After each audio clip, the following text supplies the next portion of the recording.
informal settlers and victims of calamities will be given priority shelter assistance by incoming HUD-C head Vice President Leni Robredo. The Vice President accepted President Rodrigo Duterte's offer for her to head the housing agency.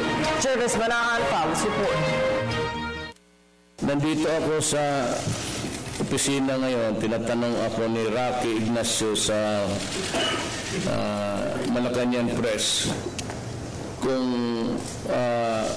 bibigyan ko raw kayo ng pwesto sa kabinete. Something unexpected happened in Malacanang yesterday. After several pronouncements that he will not give Vice President Leni Robredo a cabinet post, President Rodrigo Duterte's mind seemingly changed as he offered Robredo the top post in the Housing and Urban Development Coordinating Council or HUD-C. In the middle of a press conference, President Duterte called the Vice President Leni Robredo through his phone. Can you be the housing secretary? Tanggapin mo man.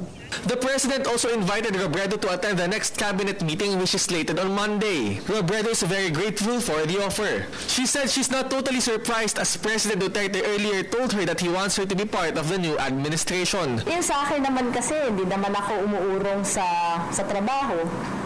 Tingin ko yung posisyon na in-offer sa akin, isang platform para lalo ako mas makatulong.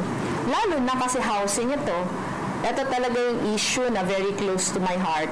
Robredo also said that this will enable her to forward her late husband's advocacy of providing housing for the poor. She has also worked with the poor as she was an NGO worker before being elected as Congresswoman. The Vice President says she will focus on providing housing for informal settlers and homeless victims of calamities.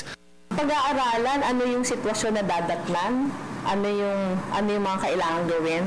Kasi ngayon naman, ako marami na akong ideya na ano yung nangyayari, ano yung ayaw na nating mangyari. Halimbawa, yung pagpoproseso ng mga papeles, sobrang daming opisina, sobrang daming tao, sobrang daming pirma yung kailangan. Na yung pakiramdam ko lang kung gusto natin panilbihan yung mga manghihirap, sana wag na silang pahirapan pa. She said she targets putting an end into the backlog in housing, which is currently 1.4 million and estimated to balloon to 5.5 million. Ang laking challenge, considering na konti lang naman yung budget ng opisina. So paano yun gagawin? For the People's Television, this is Jervis Manahan.